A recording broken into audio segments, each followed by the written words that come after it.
So I was getting ready to make this video, and I started laughing because I found a funny photo of Larry while I was searching for like a picture of Larry. I didn't save it, so I don't have it anymore, and because it's the yandere Larry, I chose this one where he has a bloody nose. But there are 3 different pictures of Larry on this one, so I am probably going to end up using all 3 in the next couple episodes of Larry. But anyways, I started laughing because I found a funny photo, right? So I roll over and I have a pink blanket that has like strings coming off of it, and my mouth was open and I didn't realize, but one of the strings got caught on my brackets and it's not coming off. I just got it. Okay, so sorry for this weird intro. Hey guys, it's me, Alex. I'm not gonna talk anymore, so let's just get into the video. Man, with pineapple, so good. Larry. Yes, Ash. Did you bring 5 cans of pineapple for lunch? Damn right I did. Oh, so good. Larry, stop. How are you? You know if you eat that many, you could die, right? No, I can't. I mean, pineapple is delicious. I love it. Larry, stop eating the pineapple. No, you can't tell me what to do. I bought it myself. Hey, Larry. Yeah, Todd? Want to hear a fun fact about pineapple? Todd, no. Not during lunch. But why? Because, Todd, I don't want Larry to start eating this pineapple even more. Okay, fine. What the hell is Todd talking about? Nothing, Larry, it's fine. Anyways, I heard we're getting a new student. Wait, what? Yeah, what, Larry? When did you find this out?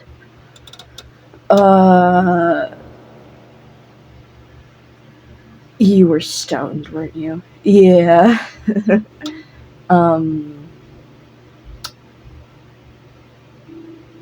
Like a week ago. So everybody was just like sitting there and they were like, wait, what? And Larry goes and reaches for another can of the pineapple rings, and Ash grabs it from him and takes the 3 others and throws them away. And Larry's like, he starts like crying. He's like, bro, I love pineapple. You need to buy me more. And Ash is like, no, you're not eating all of that pineapple for your lunch. Go actually get something. And we're just gonna say that it was Pizza Friday. And Larry like grumbled off and went to go walk to go get the pizza when he bumped into someone. Oh man, what the fuck? I'm so sorry. Are you okay? Sorry, was I staring? Sorry, I'll get you another lunch. Yeah. I'm Larry, by the way. You must be the new student, right? Yeah, nice to meet you. Just come with me and I'll buy you another lunch. What pizza do you want? Alright, oh shit, they have pineapple here? Fuck yeah! Oh, no, not the pineapple on pizza. Just regular pineapple. I'm obsessed with it. I love pineapple. I actually bought 5 cans, and I brought them today. But my friend Ash, she threw them away, so now I don't have any more pineapple. So you kind of snicker at him, you know, doing like his fake cry and like fake sniffles, and then it clicks in your brain, why does he have so much pineapple? And he, like, looks at you and he's like, what? And you're like, your face is red and everything. And you're like, and he, like, keeps asking you questions and you're like, does he really not know? So, you keep your mouth shut. If you know, you know. Anyways, so he gets you the pizza, and he gets himself a slice and a bunch of pineapple, and he invites you to come sit with him and his friends. And he tells Ash to scoot over so it could fit both you, him, and Ash on one side, and then Sal and the others on the other. And you sit next to him, and you're like kind of sitting there, picking at your food while Ash is over here bashing Larry about, what did I tell you about pineapple? Like, one can is enough. And he's like, no, I need my pineapple. And you're kind of like here, and Todd knows, like, he's the one that suggested it to Larry at first. But anyways, I'm gonna get off the topic of pineapple and skip to the end of the day. So yeah, let's get into it. So it's at the end of school, and you're outside, leaning up against a wall. We'll just say you're drawing, and you're waiting for your dad. Okay, you have a dad this time. No mom. But you're waiting for your dad to come pick you up. And you're, like, sitting on the ground. Back is leaned up against the brick of the school. And you're sitting there, and you're, like, drawing in your sketchbook. You're sketching out the landscape of, like, a part of the front of the school. So it has, like, it has a tree, green grass, like, you can see kind of some of the building on the other side. And you're just drawing that when you are interrupted by footprints in the grass running up to you. Hey, listener, right? Yeah, it's Larry. Sorry you were sitting here alone. What are you waiting for? Your dad? Oh, cool. Do you mind if I sit with you? Alright, cool. So Larry sits down next to you, and he starts talking to you and everything, and you guys start talking and, well, getting along and stuff, when one of the popular guys, we're gonna name him Brayden. Yeah, Brayden, just because there's a kid at my school named Brayden, and I absolutely hate him, and he's seen as the cool kid, so his name will be Brayden. But anyway, Brayden comes up, and, like, he starts checking you out, like, he's like, damn, you look good, like, damn, give me a piece of that ass, like, all of that shit. And Larry is sitting right there, and so he stands up. Larry towers over this guy, like, towers, and he's like, wanna fucking say that again, but, like, this time he's not in his goofy, normal, like, tone of voice. It's stern, like a parent scolding a child that just did something they weren't supposed to, like, but scarier. And you kind of just sat there and you were like, oh my god. And Brayden just kind of, like, does, like, a little to him and walks off, not before giving you his number and doing the little call me sign, and he walks off to his car. And Larry, like, goes over to you and helps you up, and he's like, don't hang out with that dude, he's a prick. And you're like, I wasn't planning on it. I don't really like hanging out with popular guys anyway. And he kind of looks at you like, what? Like, he has never met someone. If they had the chance, they would hang out with the popular kids. You're not like that. He's never met someone like that, and he kind of just looks at you and is like, oh, okay, cool. And you're like, yeah, totally. And he, like, kind of stares at you for a minute, and you, like, chuckle, which brings him out of his trance, and he's like, oh, sorry, was I staring again? And you're like, you, like, nodded your head a little and, like, did a little, like, yeah. And he's like, oh shit, sorry. And he like asks to walk you home. And you're like, yeah, sure. And you guys start walking to your house. It's a little bit past the Addison apartments. We'll say that there's a river, and then you go over that river, and then your house is on the side, or on the other side of the river. So you have the Addison apartments, the church, like a grocery store, I'll say, a bridge, and then your house. So yeah. So he like walks you there, and he's like, "Oh, you don't live too far from me," and you're like, "Yeah, I guess so, huh?" And he's like, "Do you want to hang out sometime?" And you're like, "Yeah, sure, I'd love to." And he's like, "Okay, cool." And so he drops you off at your house. Uh, we'll say that like your dad couldn't come get you, and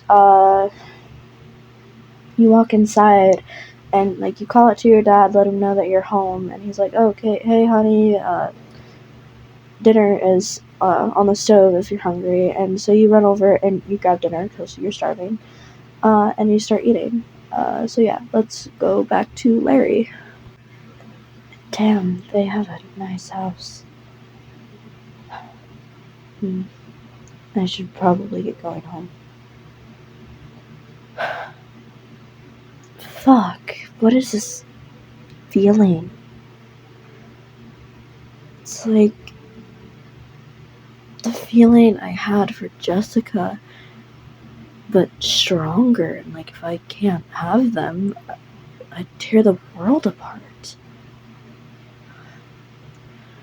I just met them though. Screw it. I'll think it over through the night, and hopefully, maybe maybe the feeling will go away. Yeah, Larry didn't get much sleep that night. He got none, actually. He was up thinking about you and creating tiny scenarios in his head that progressively got darker and more sexual. That's as far as we're gonna go for the thoughts that he was having.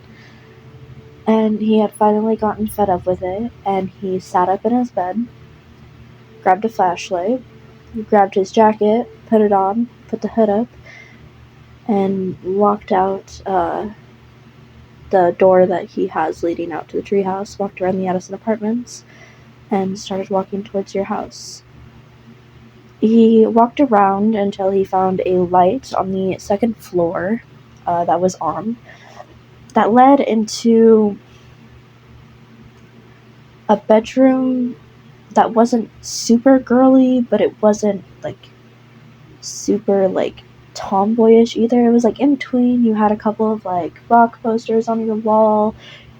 He could see like a stand with some makeup on it. Like you had a calendar up. He could see your bed, and he saw you laying on your bed on your stomach with your feet up, and you were drawing. You couldn't tell what you couldn't tell, or he couldn't tell what you were drawing though. And like he's standing in like a tree line almost, just sitting there watching you. And finally he sees like you like reach over and turn off a lamp, which makes the room go dark. And he's like, fuck, what the hell? So he like has temptations to go up and knock on the door, but like, what if your dad answers? Some random long-haired metalhead dude shows up at the door asking for, "Hey, can I speak to your child listener?" Yeah, he was gonna die. So he just goes back home, and he like hangs everything up, and he goes over to his canvas and starts painting, hopefully to get you off his mind. And he like, it's like time stops for him. He didn't realize that it was almost like he started the painting at, we'll say midnight, and it was 3 o'clock. And when he looked at the painting, he realized he painted you. And he's like, what the fuck is going on? Like, he threw his paintbrush on the ground, like, he stepped away, and he's like, what the fuck is going on? Like, I just went and, like, watched Listener for, like, an hour. Like, I'm thinking about them, I'm having dark, like, sexual thoughts about them. Like, he didn't know what the hell was going on. So he, like, flopped down on his bed and, like, covered his face with a pillow, like, you know, trying to stop this. But the feeling just got more and more and more. Like, he couldn't stop it. Until finally he fell asleep. Finally, he fell asleep. The next morning, he woke up exhausted. But yet, still got dressed and ready for school. Because he wanted to see you. When he got to school, he saw Brayden, had you up against a wall, and tried kissing you, which set him off horribly. So he went up and he's like, Brayden, you fucking prick. And Brayden turned around, not fast enough because Larry was already behind him, and Larry grabbed the collar of Brayden's shirt and tugged him to the ground, making him fall. And you're like standing there, and Larry like looms over him, and he's like, they just came here yesterday, leave them the fuck alone. And then he punches Brayden, and like you're over here, and like it turns into a full-blown fight, and like you start almost like backing away, but you can't, because like Larry's beating up a guy for you. You've never had somebody do that for you. So you stay there, and finally at some point Brayden stops moving. He's not dead, he's still alive, but he's not moving. So Larry's like, yeah, that better fucking taught you a lesson. And he goes up to you, and he like wraps his arm around your shoulder, and he's like, come on, mister, let's go. And like everybody's looking at you two, and you like hear whispers in the background like, are they dating? Like, but they just came here, what's going on? Like, why is Larry so protective over them? I've never seen Larry do something for that, like, except for Sal. And like they're all like whispering, and Larry like looks at you, and he's like, don't listen to them. And you kind of like, you know, did a little sigh and continued walking, and Larry didn't let go of you until you got to your locker, and even after you grabbed all of your stuff, he still held on to you, like, until you got to your class when he had to let you go. And, yeah. Alright, so I'm gonna end this here. I will come out with a part 2, but, yeah, I'm sorry. If you guys want to know where I got the whole pineapple thing from, I was eating pineapple at the time. Yeah. I had a can. It was 1, not 5. I had 1 can, okay? I just over-escalated it because that just sounds like something Larry would do, is bring 5 cans of pineapple to school and eat that for lunch. Luckily, Ash stopped him. But I was eating pineapple at the time, and I was like, you know what? I'm gonna use this in the video. So you might have heard like a few like popping sounds. That was me messing with the can when I was finished with it. So sorry about that. But the slurping sounds, and like it sounded like I had my mouth full of something. It was full of pineapple. I was eating actual pineapple. And if you didn't know what the pineapple fact was that Todd was talking about, Google it. Google pineapple facts for men. Yeah, if you do know, good for you. If you don't know, and you don't have access to Google or like any other streaming device, or like you're just on here for like you're not allowed to be on here, get off my channel, please. Like if you're like 9, please get off my channel, and do not look that up, because if your parents took your citrus tree, that would be a really awkward conversation to have. I only know it because my friends like to spit out pineapple facts, and every time my friend does that, I close my plug my ears and close my eyes because I don't want to hear it again. But anyways, if you don't know what that is and you're over the age of 12, look it up. I'm not telling you on this video because, yeah. Anyways, I'm gonna leave this here because I'm done talking about pineapple facts. Anyways, I hope you guys have an awesome rest of your morning, day, or night. Bye-bye.